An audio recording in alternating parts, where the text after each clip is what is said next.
Ladies and gentlemen, good day and welcome to the Federal Bank Limited Q1 FY22 earnings conference. As a reminder, all participant lines will be in the listen-only mode, and there will be an opportunity for you to ask questions after the presentation concludes. Should you need assistance during the conference call, please signal an operator by pressing star then 0 on your touchtone phone. Please note that this conference is being recorded. I now hand the conference over to Mr. Anand Chugh, Head Investor Relations, Federal Bank. Thank you, and over to you, sir. Thanks, Nirav. Very warm welcome to all of you who have joined us for the quarterly earnings call. I hope and pray that you and your near and dear ones are safe in this challenging environment. And just as 92% of our eligible employees have taken at least one shot of the vaccine, believe all of you would have also played your part in this fight against COVID. Let me begin with the latest development.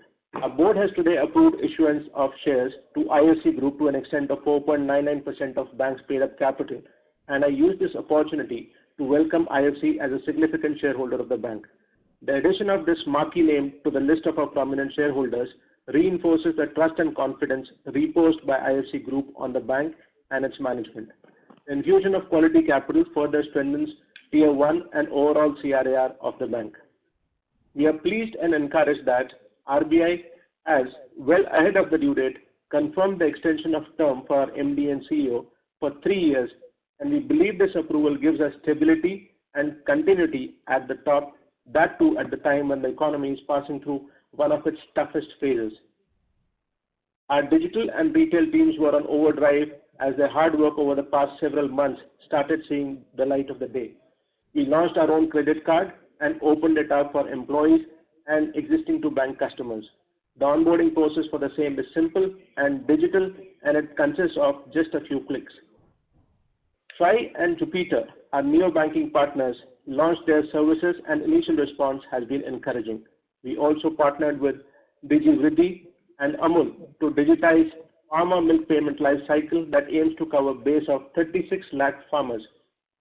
We were adjudged as the best private sector bank by Outlook Money. Also, we rank high in Employee Satisfaction Index as Great Places to Work Institute ranked us as 47th best workplace in the country. Coming to financial performance of Q1 FY22, the quarter was marked by onslaught of Wave 2 and its lethal impact. Despite the turbulent external environment, we were able to report steady performance as we saw new highs being achieved on the front of operational profit and CASA percentage. We were able to largely hold on and maintain collection efficiency, asset quality, and provision coverage ratio. I'm sure you would have got a chance to look at the numbers and investor deck. The entire senior team is on the call and would be happy to respond to any query or question that you may have. With this, I'd like to hand over the mic to Shyam for his opening comments. Over to Shyam. Thanks, Anand, and good afternoon, everybody. I hope everybody is safe and all going well. I'm not going to elaborate too much. I think Anand has mostly spoken of the headline items. I do want to take this opportunity to both say thank you and welcome our friends from IFC. I believe this is a good advertisement for Federal Bank's commitments to green, Federal Bank's focus around getting in marquee investors. So thank you very much to IFC and welcome to our investor base. The quarter, if we thought Q1 last year was tough and we were tested, I do believe it looks like a trailer because this year certainly April, May took us all by storm. Nobody was spared. We did see a lot of our employees and their families having impact of one form or the other. We in fact did lose some employees, and well over 2,000 employees over the period have had unfortunately been affected by COVID. We did lose 12 employees, but I am greatly encouraged that the team has rallied around. Any amount of preparation was never enough. It's only the attitude that matters, and I am quite encouraged that people have actually made their best possible effort. And all branch-related activity or field-related activity, which meant going into the branches, meeting customers, were affected for a greater part of this quarter. No surprise, everybody knows that. And it did have an impact. I do think people rallied around quite nicely in June to recover lost ground. The quarter, like Anand mentioned, did see a very strong performance by our treasury team on the back of being able to sort of do some good work on the bond market side, and that has given us strong cover, which we quite prudently, sensibly to ensure that we continue to remain well provisioned. The portfolio, while held out well, did see challenges in pockets in geographies where accessibility was modest or literally stopped in some instances. And we took some calls around our gold loan business to make sure that the customers who were already sort of impacted by the environment were not subject to even more stress. So for the first time in all our life, we saw some slippages or restructuring in gold, but both of which I believe it's only a matter of time before it cures itself. So, but prudently, we made very significant provisions for that as well. Anand did mention about some of our digital forays. I've mentioned for long, I see digital not just as sort of a technology-led, but it's the way of work, and it can potentially give a bank like us extreme reach. And some of these partnerships that we're working with fintech can open up lakhs of customer opportunities and cross-sell opportunities, all of which we are acutely focused on. And I think as the base builds and our analytical capabilities are getting better every passing day, this cross-sell opportunities only materially improve. Even through this pandemic, the one thing that I'm greatly excited by is we built about a 2,000 crore personal loan book, all of it digitally originated and from our existing client base, not new to bank. Through this period, they've held out well. In fact, it has marginal or almost no slippages. So evidently the choice is good, the analytics is good, the ability to keep the best customers going is good. So I am encouraged that as we get the credit card opportunities, which unfortunately is temporarily on hold for the MasterCard issue, as I mentioned in the last call, our credit card is largely going to be initial period existing to bank, digitally capable, digitally originated. I do see that looking like a nice opportunity as things open up, and we are making a plan B come alive very soon. So let me just say that Q1, we in the face of quite challenging environment, we did brave quite well. The environment is beginning to look better, not across the country. Between weather and COVID, there seems to be one challenge or the other at any point in time, but I'm hopeful that it's something that's now become par for the course, and our teams are both adjusted to the new reality and are able to cross over this challenge. Portfolio quality, while it held up, there have been pockets of challenges, and we are our collection efforts are sort of getting redoubled as things open up. The ability to meet clients and have conversations and recover is improving. And on the overall corporate book, mercifully, all through this period, we've had no significant challenge on the corporate side. So more than half of the book is well sealed. So it's the small business banking, select commercial banking customers who are going through the challenges, and between an array of solutions that we have, we should be able to navigate through and ensure that hopefully the rest of the financial year turns out pretty decent. So let me just pause here and say that we are hopeful of a reasonably decent year with the worst being over. I'm assuming wave 3 doesn't become anything like what we've faced, and should that hold, we should be able to repeat our FY21 kind of outlook or better. So let me just pause here and open up for questions. As Anand mentioned, our entire senior team is here. We'll be happy to answer any questions. Thank you very much. We will now begin the question and answer session. Anyone who wishes to ask a question may press star and 1 on their touchtone telephone. If you wish to remove yourself from the question queue, you may press star and 2. Participants are requested to use handsets while asking a question. Ladies and gentlemen, we will wait for a moment while the question queue assembles.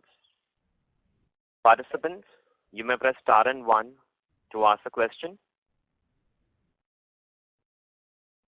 The first question is from the line of Mahrukh Adajania from Elara Capital. Please go ahead. Hello, congratulations on your reappointment, sir. So my first question is, if at all you could give us a breakdown on your home loan slippage Of course, you've given extensive disclosures, but if at all you could share that number. Slippage in home loans. You mean off the retail, how much is home loan? Yes. Is the question? Yes, Is that the yes. question? I would think about half of it would be home loan, Maruk. Exact number I won't have, but roughly about half of it, 60% will be home loan. Other than that is LAP. Okay, got it. And the other question is in terms of gold loans, what is the LTV on gold loans and how do you think these get resolved? Because most of the gold loans, especially that were taken last year, would have been by those customers who wouldn't have got other unsecured loans. Would that be correct? Our gold loan book between restructured and slippage is 275 crores. 225 crores on restructured and 50 crores on the slippage. Of this 275 crores, if I remember right, about 40-50 crores is the only one which is about 93% LTV. So it's really very marginal, Maruk. Sir, Babu here to supplement LTV, our book LTV is only 74. Yeah, no, I was narrowing down to her question, but yeah. Yeah. Got it. And would you have any buffer provisioning now? So we have only two types of provisioning, credit provision or standard asset provision. Standard asset provision, we made accounts that were in SMA 2 or which were challenged and which needed help. They become restructured, and all restructured we made 15% provision. Got it.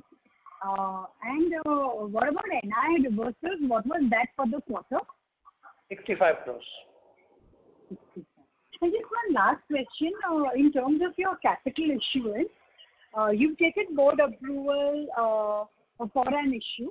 I'm not talking about the private placement that happened today, but otherwise you have a board approval. So will you be raising as much, or that's just the outer limit? I'm sure you've been tracking us. Last year also we had a similar number. And over my 10, 11 years, the only time we raised was a QIP 4 years back. We are very stingy and prudent about our capital allocation and usage. We've just got an enabling resolution, as we did last year. Very unlikely we will go for an issuance in a hurry, and if we do, we'll be calibrated to the requirement. But yeah, we do have an approval on hand.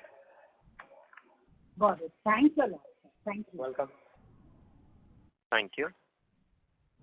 The next question is from the line of Jay Mundra from B&K Securities. Please go ahead.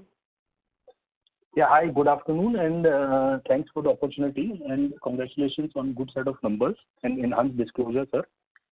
First question is, sir, on restructuring. So, restructuring 2.0, if you can, you have given the outstanding number, but if you can bifurcate how much was restructuring 1.0 and 2.0, or just the balance is the 2.0 versus last quarter? Yeah, about 850 crores is this quarter's restructuring.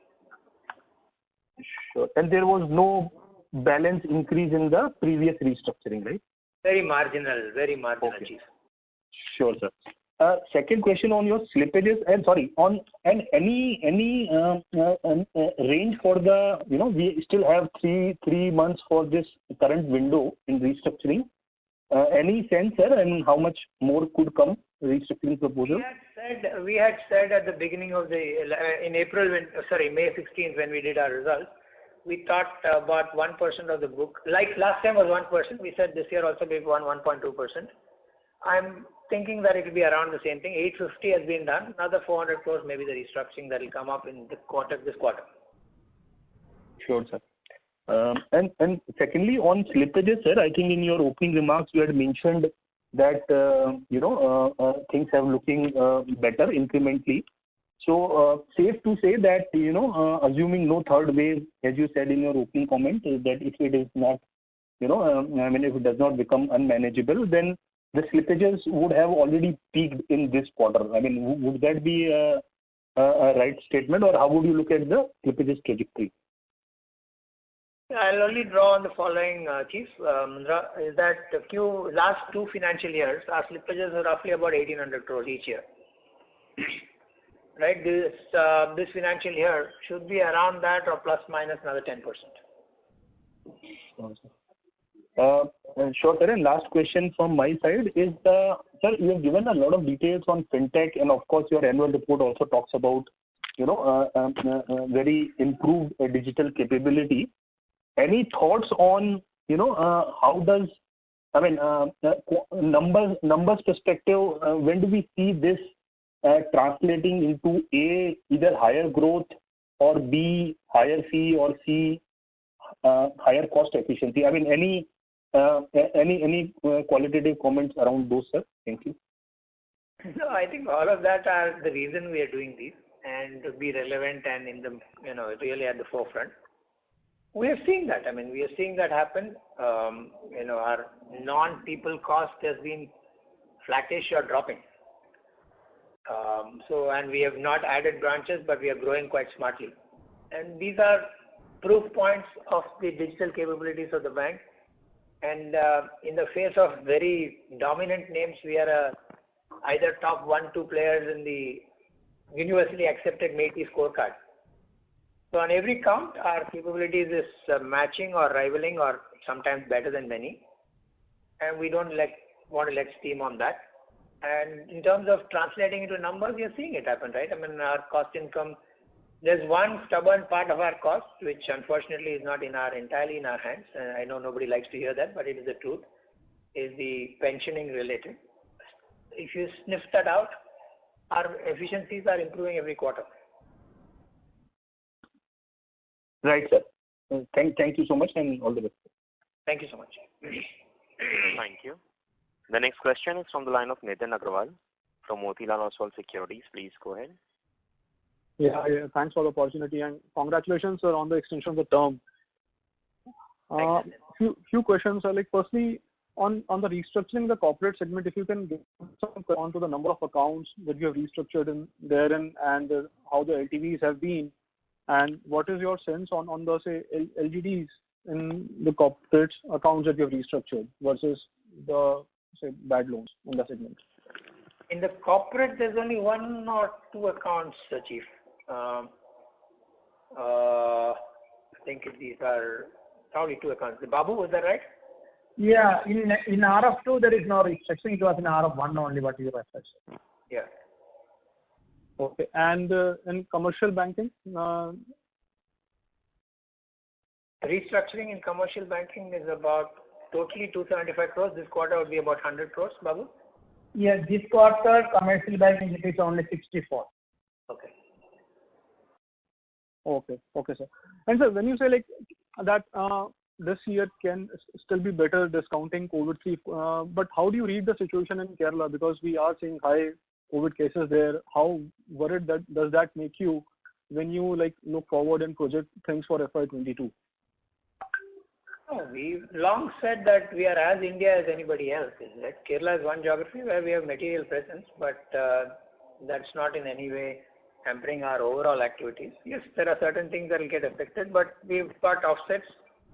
And despite Kerala's number of instances, the ability to sort of address is improving. It's not that it totally disappeared, but ability to address is improving. People are braving it. And must remind ourselves that our strongest suite in Kerala is our liability franchise, right? For 5-6 years, we've been quite cautious about our credit growth in Kerala. But the book that we have is quite vintage and well seasoned. Okay.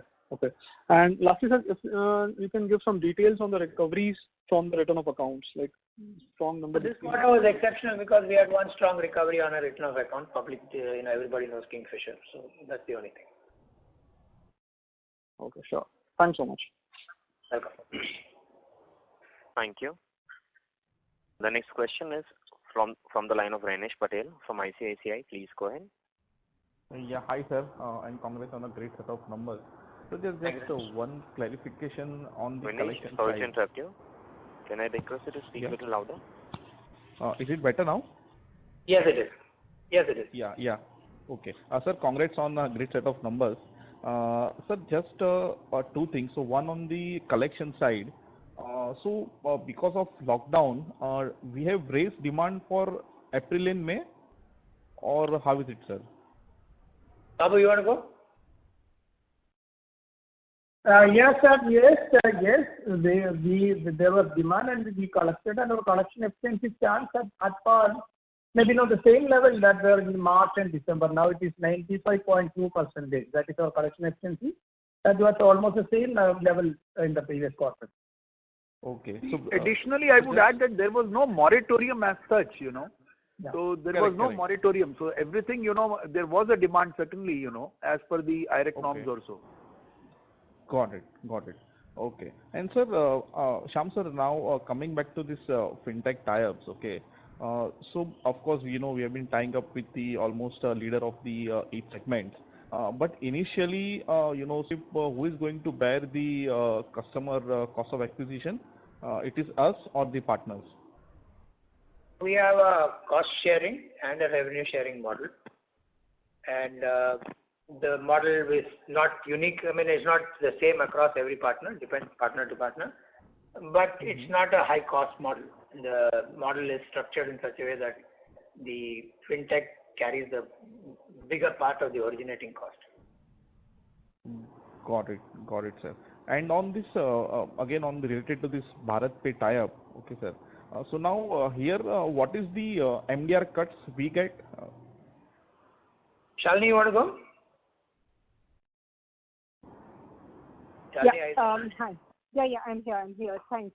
So I think on Bharat Pay, anyway, on the UPI transaction, the MDR is governed by NPCI, as you know. So, depending on the value of the transaction, there is a certain level of MDR that we are supposed to, charge. And there is a sharing formula, therefore, that we have agreed with Bharat Pay on the basis of which we do it. But I think the broader point that needs to be made is, these are person-to-merchant payments being encouraged to bring up the entire digital landscape in the country. So the MDR piece is anyway governed by NPCI, and we have a sharing between ourselves. But I think the broader point I would like to make is the Bharat Pay relationship is designed in such a way that it gives us, it opens up the opportunities for access to a range of merchants across the length and breadth of the country, which we normally would not have had access to. Okay. So, it is fair to assume that the escrow mechanism with us? Sorry, I didn't get that. So, for Bharat Pay, we will be managing the escrow account for them, or how is the arrangement? There are different models that are in place depending on the kind of merchants that they onboard. So it's a varying kind of a model. Some merchants, there is an escrow with us. Some merchants, there is a account with another bank, and we are a pass-through. So it depends. It depends on the kind of a merchant, the geography. We've got varying arrangements in place, yeah, and all automated. We don't do any of this manually, yeah. Got it. So just a last follow-up on this. So, Shyam sir, so of course, initially, I don't think so we'll be getting any revenues. So on, let's say, a cost-to-income metric, where do you see this partnership breaking even?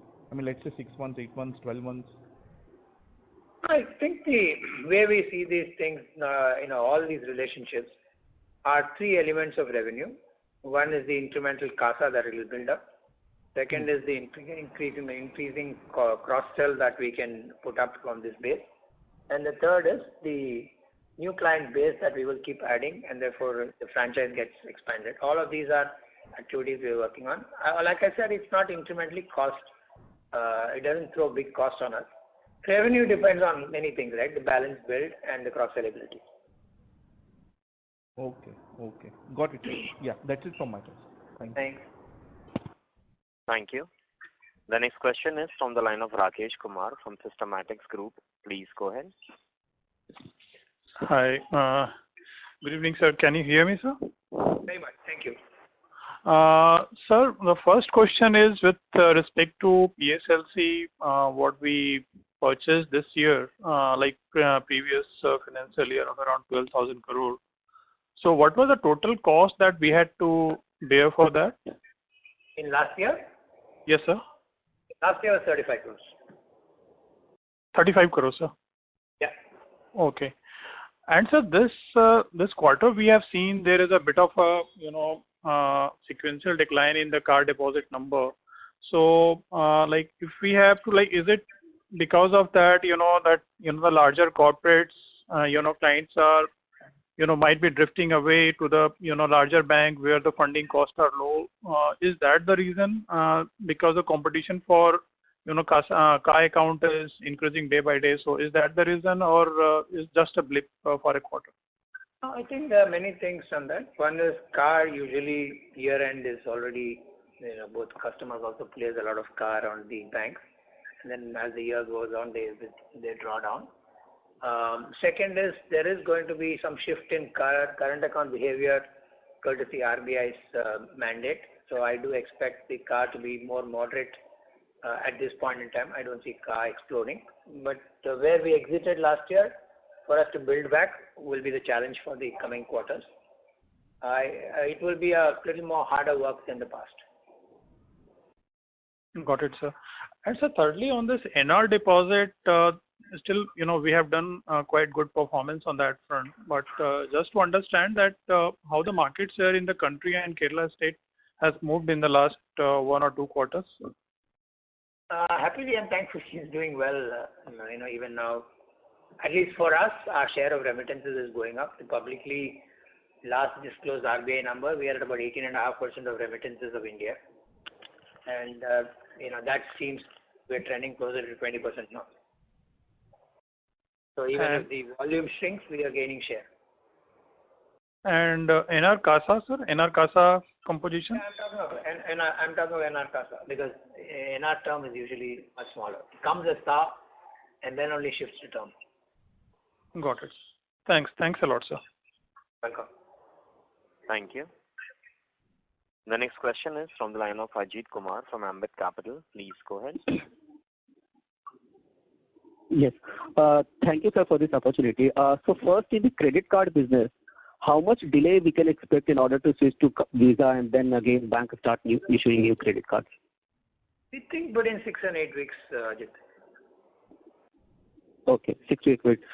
And so second, on deposit side, if you look at, our cost of deposit has further come down by 25 basis points in this quarter. And on the other side, if I look at your TD rate, that has remained broadly unchanged from past 5 to 6 months.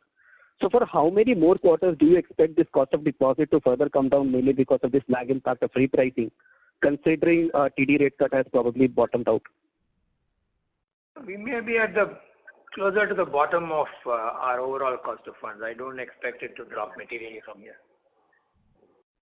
Okay. And sir, on the loan side, where will be your focus in terms of growth, considering gold loan, which used to be growing at a very higher rate, will now see moderation?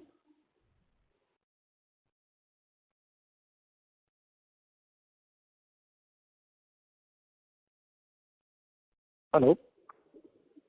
Am I audible, sir? Yeah, I think we heard you. I don't know whether Shyam got disconnected. Shyam, are you there? Shyam, sir, can you hear us? I think I'll take that question then. I think the areas, go ahead.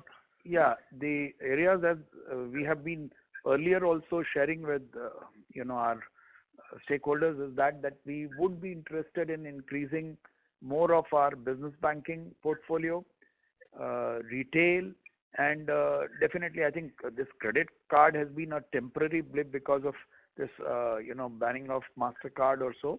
Otherwise, that was also one of the areas that we were focusing on parallelly with gold. And for your information, of late, in last couple of weeks or so, gold once again has started picking up. So it's not going to remain stable. Yeah, it was stagnant for almost 3 months, but now again it has started moving up. Sorry, Shyam, I'm back.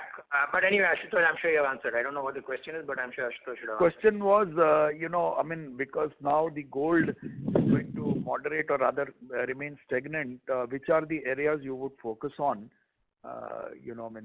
compensating for it, because that was high yielding sort of asset.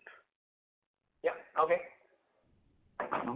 And thank you, sir. So lastly, one just data quoting question. What is the updated number for ECLGS disbursement till now? The same. This quarter, not much. 3,000 odd crores was the last quarter and same. I don't think it's changed much. Mohan or Ratish, would you know? But I think the number is consistent. So nothing under 3.0 and 4.0? No. Even if it is, it's very marginal. Very marginal. Okay. Thank you, sir. Thank you. Welcome. Thank you. The next question is from the line of Kaushik Poddar from KB Capital Markets. Please go ahead. Yeah. Shyam, this thing, just a minute, let me see the slide. The stressed book to total average assets has gone up to 2.24%, which is where Federal Bank was in third quarter 18. So, and this is basically because of the huge restructuring that has happened. So how do you see that your restructured books playing out? When do they become standard, in how many quarters?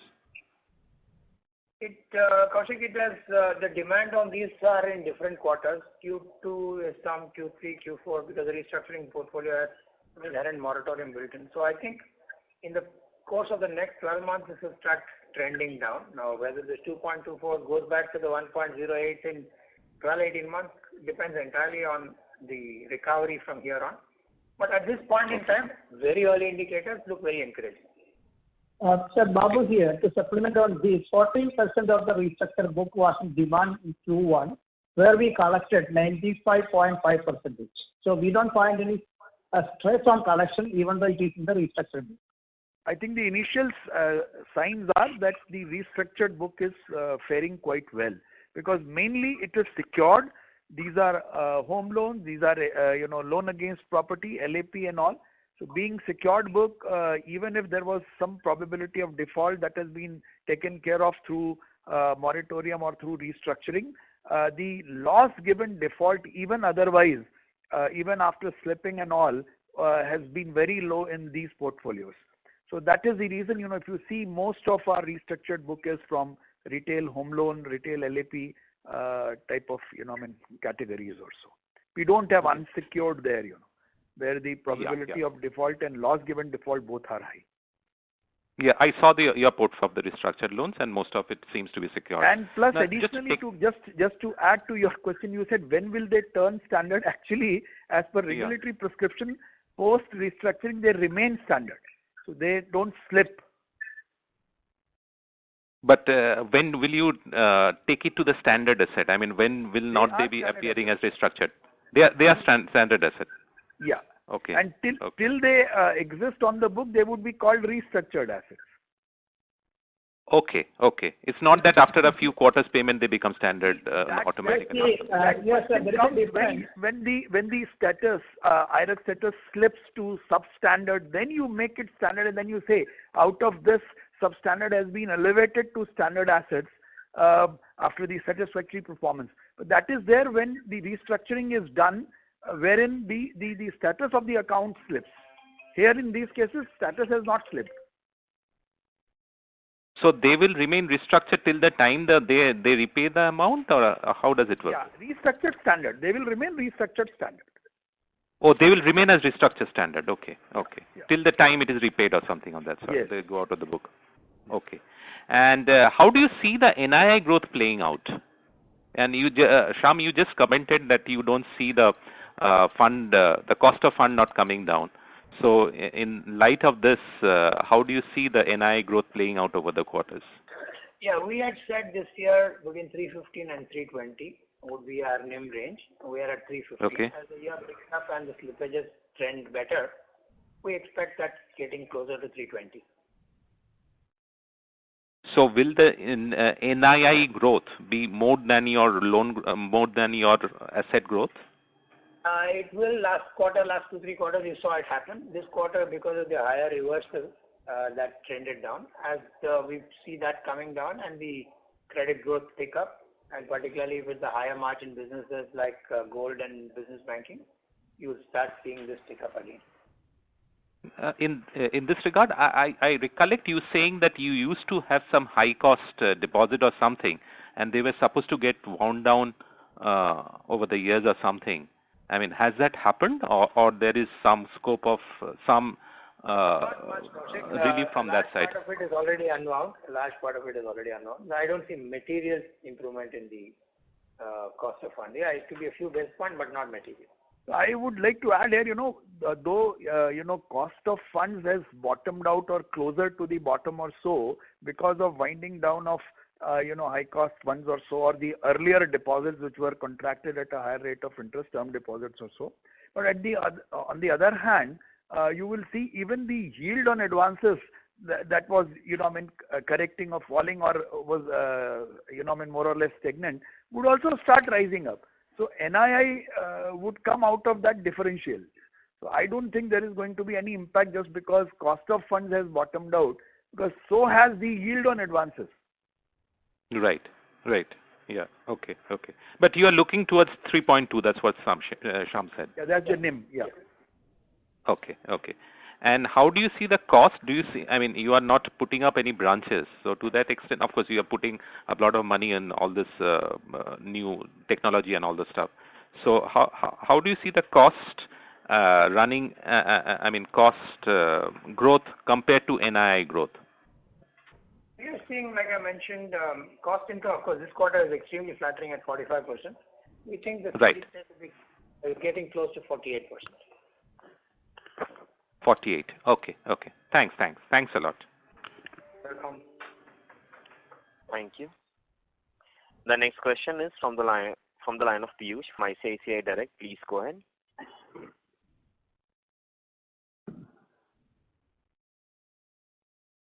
Piyush, may I request you to unmute your line from your side and go ahead with your question?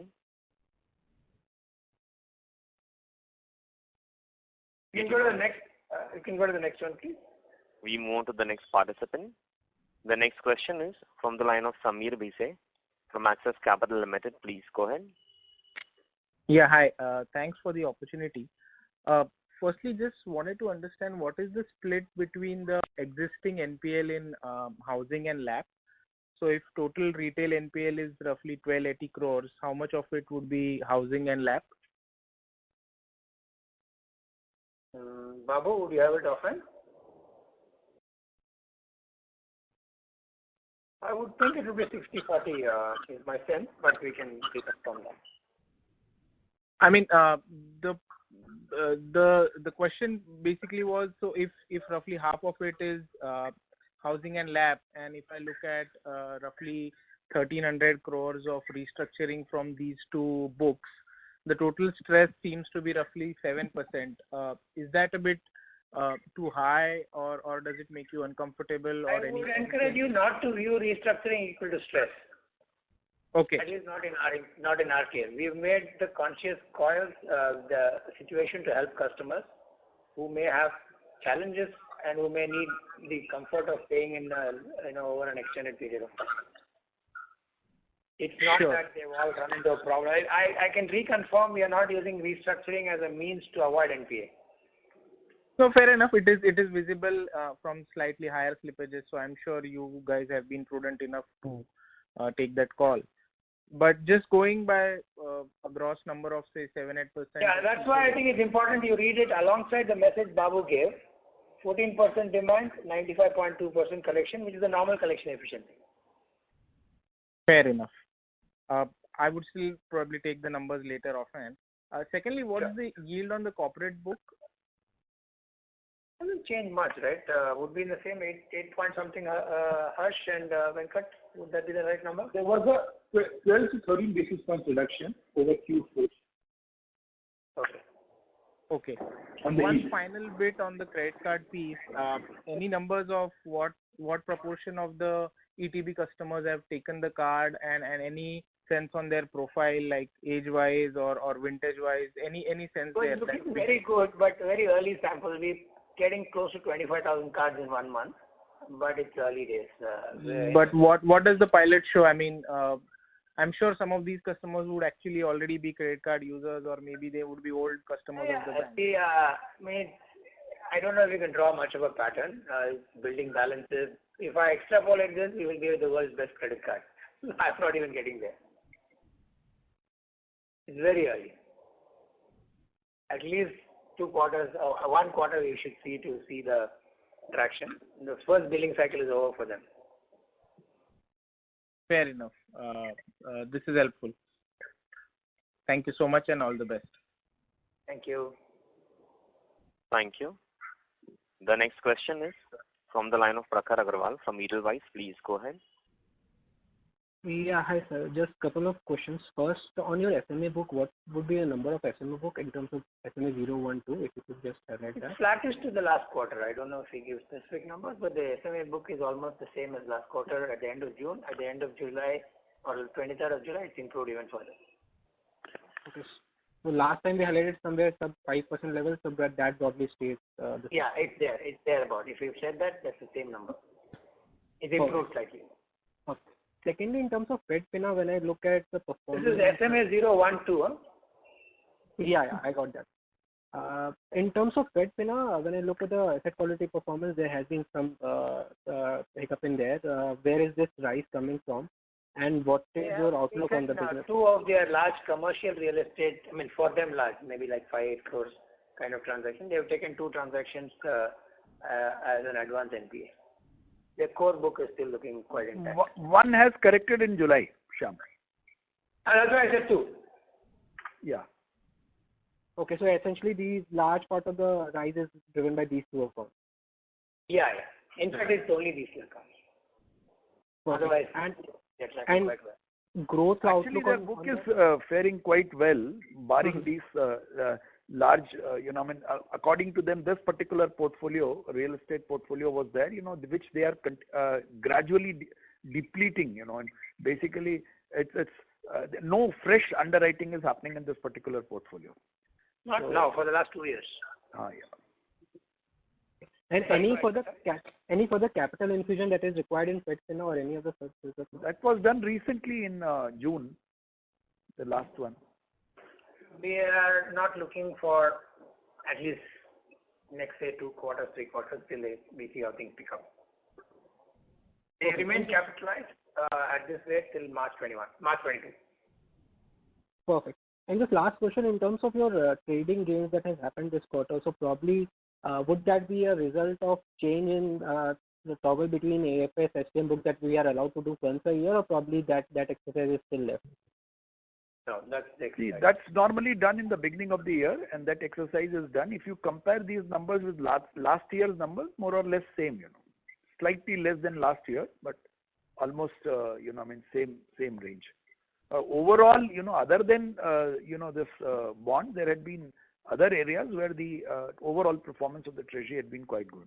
So whether on the currency side or derivatives or, even equity, everywhere it has been much better than the earlier quarters. Okay, perfect. Thank you so much. That is it from my side. Ashutosh has built a great successor there. Thank you. The next question is from the line of Abhishek Murarka from HSBC. Please go ahead. Abhishek is in HSBC.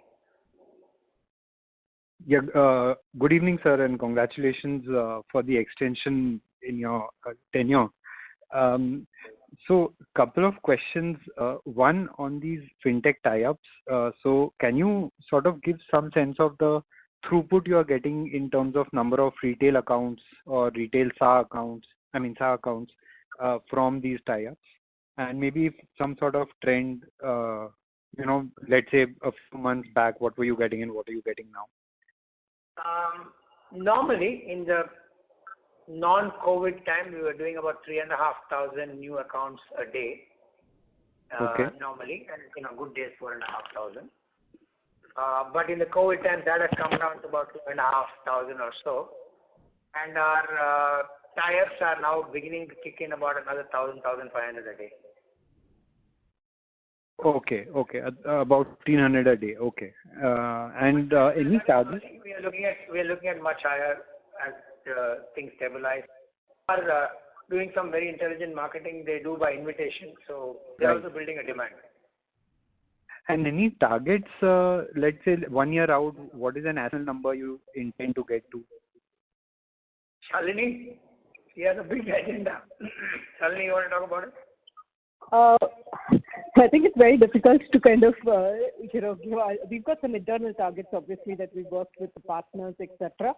Let me just say that we expect this to be, a reasonably substantial portion, if I can couch it that way and keep it that way. I think give us a couple of quarters more and we'll be ready to kind of reveal a little more, yeah? Sure. Thanks. And I think the broad point is that I think I'll just add to what Shaman has said earlier also. The numbers are kicking in. Both our neo-banking partners on savings account are currently on a kind of waitlist approach rather than just open to all.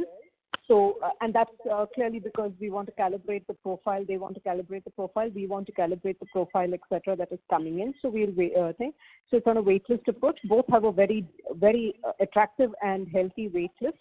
And I think that will give us the numbers. The numbers are beginning to kick in. Epify has scaled up more than Jupiter because Epify was about 2 months earlier than Jupiter, so been able to scale up. 2 quarters down the line, I think we'll be able to kind of give a little more texture to it. The profile of the customer coming is obviously also important. These are the salaried millennial, the so-called digital natives. The ones who kind of depend on the mobile and work through the mobile. So that's also an important aspect of this partnership. Sure. Let me just add, for long I've said 2 things, right? One is digital at the core, human at the core, and second is branch-like, distribution heavy. As you know, we haven't added a single, in 5 years we've added 20 branches or something. And right, correct. My aim is as many as our branches give, that many or more our partners will bring in per day. Okay. So we're doubling our network. I want the bank to have a feed of 1,250 branches should feel like 3,000 branches. That's what we're working on.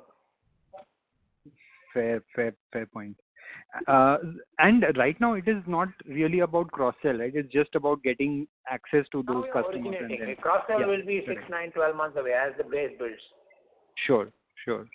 And the second question is on gold loan. Now, can you pinpoint any particular reasons why, across the board there's stress? We are seeing restructuring, NPAs going up.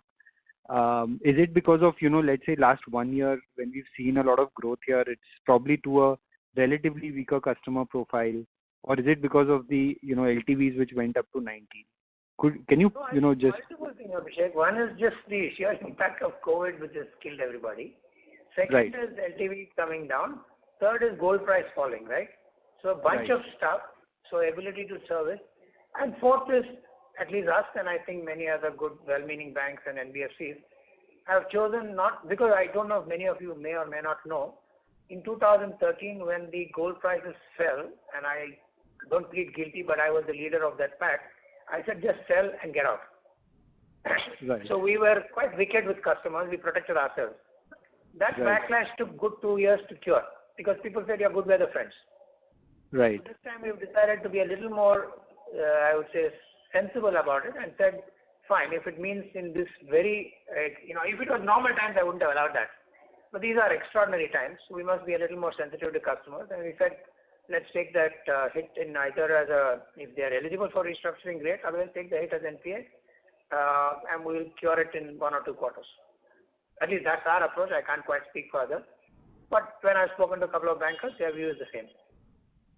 Okay. And fair to assume that incrementally, even though LTV may be lower, but growth will anyway be cautious. I mean, it won't be like last year. No, I had not, well before we visualized this problem, I said this year it will be 35-40 because last year grew 70%, right? It is impossible to repeat on a larger base. Oh, right, of course. 35-40%.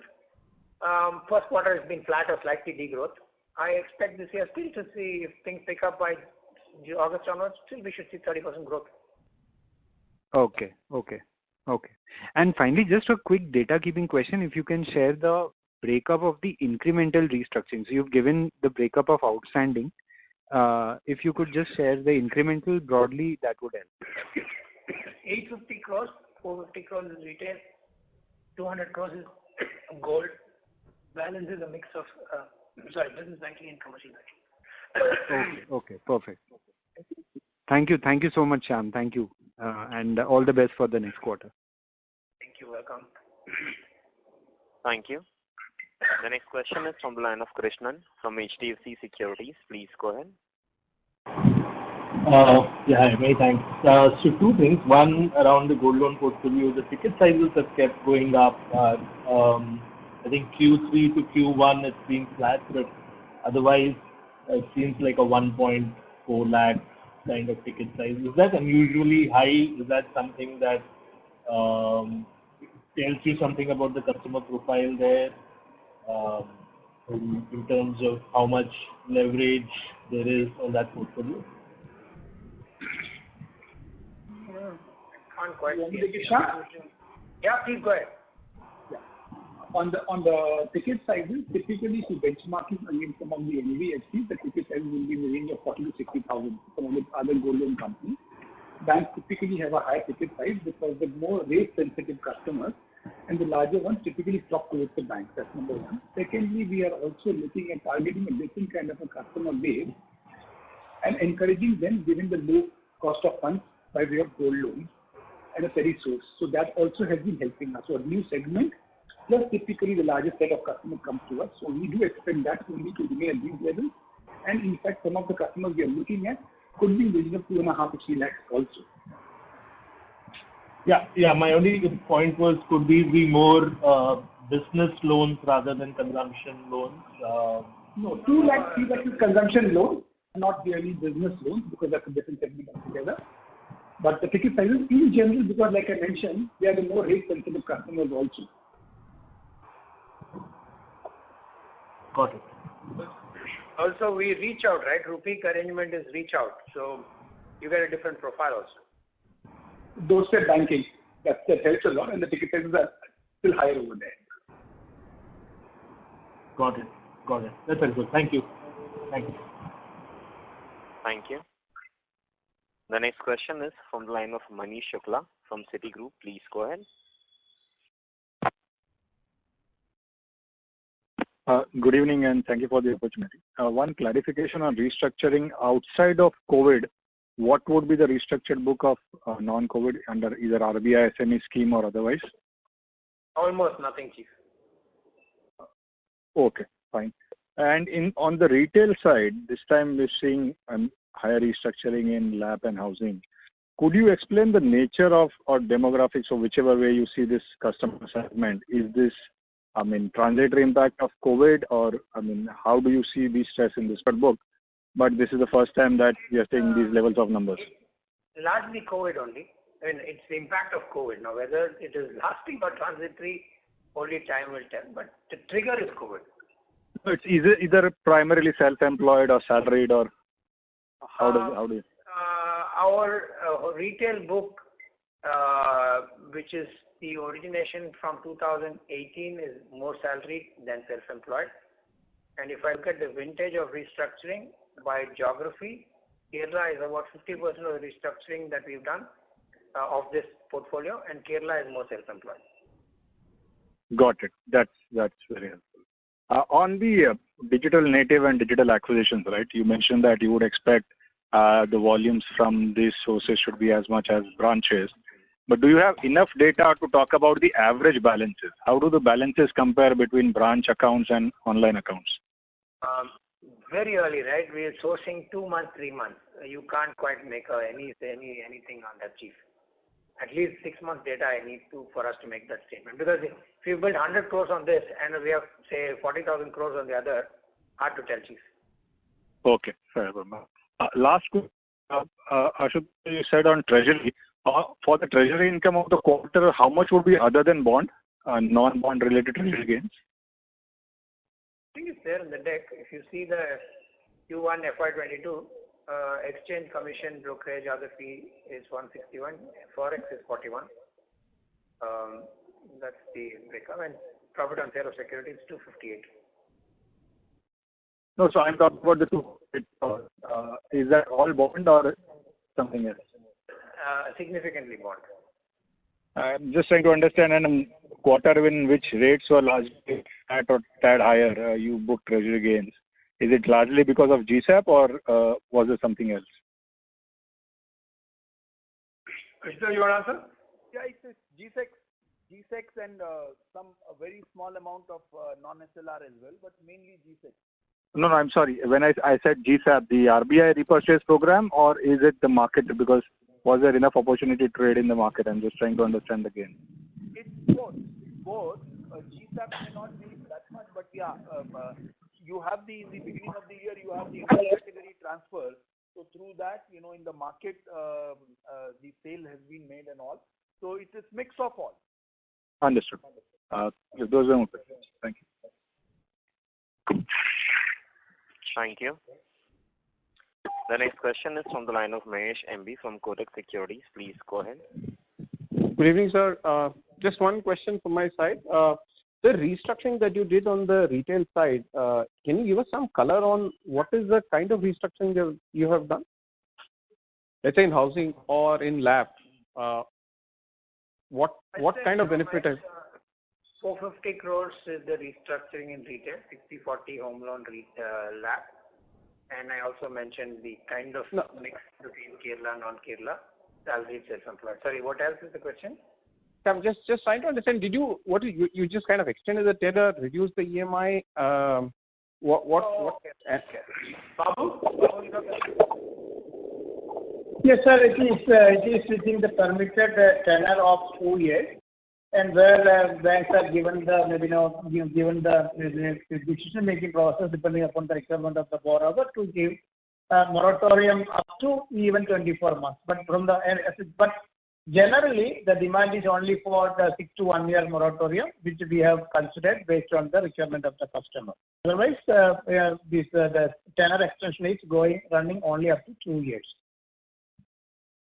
And this book will be classified as restructured till when? See, 2 year extension in the case of this retail loan extension. The restructured tenor is 2 years. Babu, that is not the question. Yes, sir. I'll explain it, sir. Maybe this question was previously discussed and sir explained it.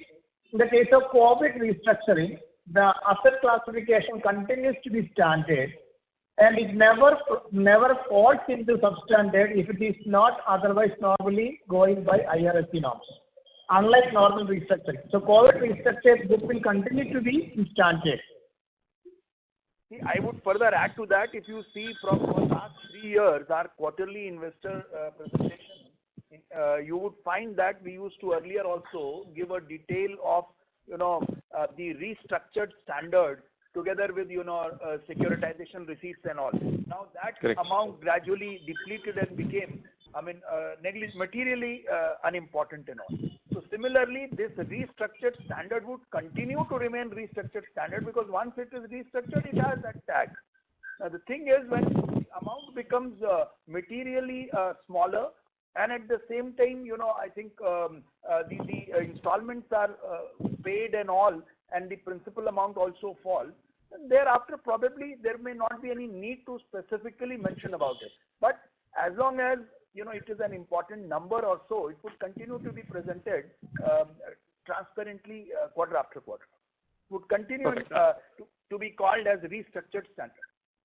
Sorry, I just was under the assumption that if 25% of the longest tenor is paid, you can then subsequently declassify it as restructured. No, Mahesh. No. Okay, perfect. Thanks. Thank you. The next question is from the line of Anand Dama from Emkay Global. Please go ahead. Yeah, thank you for the opportunity and good evening, sir. Sir, first thing on, so is it possible for you to... Hello? Anand, your voice is breaking. Yes, sorry. Sir, is it possible for you to share the SMA-1 and the SMA-2 book? I think the overall number we've shared, and it's flattish. I don't know if you want to carve out 1 and 2 and share at this point in time. If you've not done it so far, I would not do it just now. Okay, so quarter on quarter, will it be flattish, is it? Yeah. In fact, I said at the end of July 23rd, as of today, when we completed our board presentation, it even improved from June 30th. Okay, sure. And so secondly, that we were interested at some point of time into acquiring a microfinance company, and there are some microfinance players who are in trouble and would be looking at exiting. Someone basically even close to home. So would we really look at some kind of opportunity on the microfinance front? Secondly, there are portfolios also available on the credit card side. So would you really look at some kind of inorganic organizations in these portfolios? Microfinance, we remain interested, but last 2 quarters and as we speak in the last few months, we haven't looked at any. I mean, many offers did come up, but we said we want to see how the COVID impact plays through. we are hearing things are improving in July. So maybe we will watch for this quarter. Nothing on hand. On credit card, the only publicly available big name, we were interested, but they are not. So that's not an option. Okay. So basically, is it that the portfolio is different than what we want to build in? Something to do with that? Sorry, I lost you. So what kind of portfolio basically will really interest you when you are actually looking at a credit Microfinance, card? we are still interested. If I can get microfinance folios or companies that are good and have weathered the storm, certainly we are interested. Basically, I don't want to take up something and then add to the problems when we've just sort of nicely dealt with the challenges on hand. So we don't have the appetite to deal with a new problem. So as we keep clearing out, we will be interested. Sure. And so is it possible for you to share the asset quality details of the FedFina as well? How the NPA ratios are trend or restructuring? If you back out the 2-3 names which they have taken advanced and sorted that out, the portfolio is looking similar to Q4 last year. Okay. It's just 3 accounts which total to 12-13 crores or 15 crores. The portfolio is looking quite good right now. In FedFina? Yeah, I'm talking of FedFina, yes. Okay. Sure, sir. Thank you. Welcome. Thank you. The next question is from the line of Rakesh Kumar from Systematics Group. Please go ahead. Yeah, thanks for the opportunity again. So just a small question. Is there any overlap between the externally rated corporate advances, triple B and below, of 11% and the restructured book or the SMA book? Is there any overlap? Means the question is the restructured book carrying any of the corporate rated low? Is that what the question is? Yes, sir. Yes, sir. Yes, sir.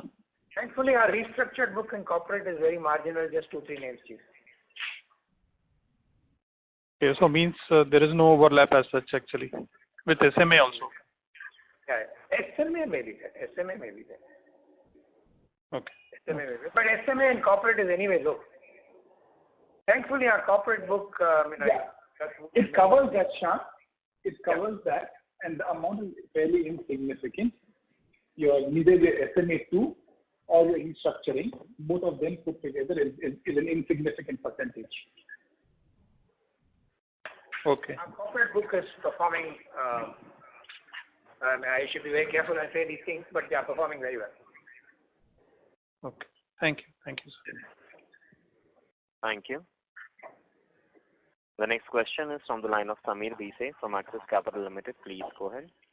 Samir, the circle back. Yeah, hi. Just one quick bit on the credit card piece. What proportion of the customers would you think won't have a card right now from the bank's base?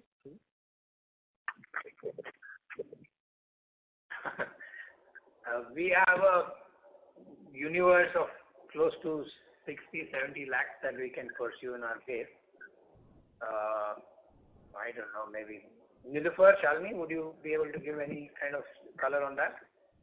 Yeah, Shyam, if you look at our credit, Shalini here, if we assess this against our credit criteria and look at, the various criteria we take into account, our senses and the initial round itself, we should be able to get about out of the, if you take debit cards, for example, 80 lakh debit cards, it's a good indication that, about 10% of that should be eligible for a credit card. That's typically the ratio we've seen and what other, banks have also experienced. But that is the pre-approved direct offer.